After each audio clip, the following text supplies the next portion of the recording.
1895年中日甲午戰爭之後，列強先後喺中國劃分勢力範圍。英國乘機擴大喺香港嘅管治範圍。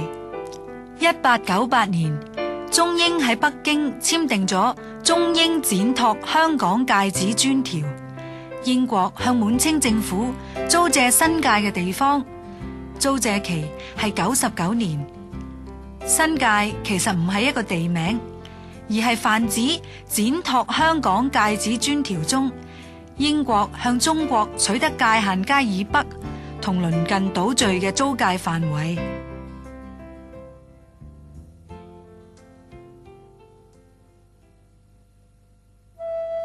英國接管新界嘅過程並唔順利。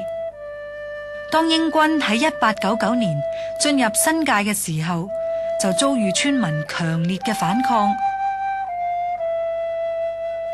而當英軍喺大埔墟舉行接管新界嘅升旗儀式前後，新界村民就不斷對英軍進行武力反抗。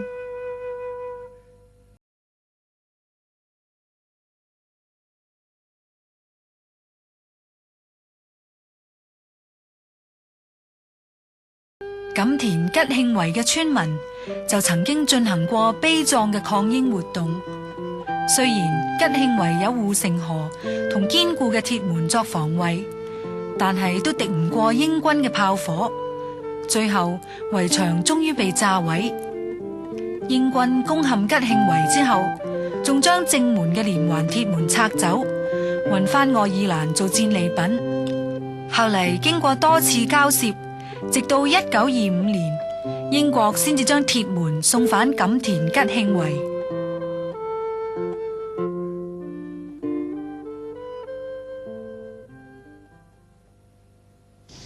新界鄉民嘅抗英事件都有影響到九龍寨城嘅管治權嘅。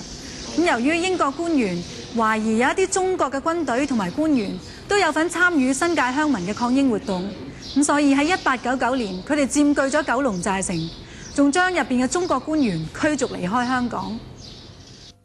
但係按照中英雙方簽訂嘅展拓香港界址專條，九龍寨城仍然係屬於滿清管轄，所以寨城嘅主權問題一直存有爭議。喺日治時期，寨城嘅圍牆被拆毀，呢個時候唔少衙署同房舍亦都日久失修，存在危險。所以喺1987年，中國政府同香港政府達成咗清拆寨城嘅協議，決定喺原址興建公園。1994年5月，公園嘅興建工程全面展開。喺1995年8月，寨城公園落成。喺12月，仲正式開放俾市民參觀。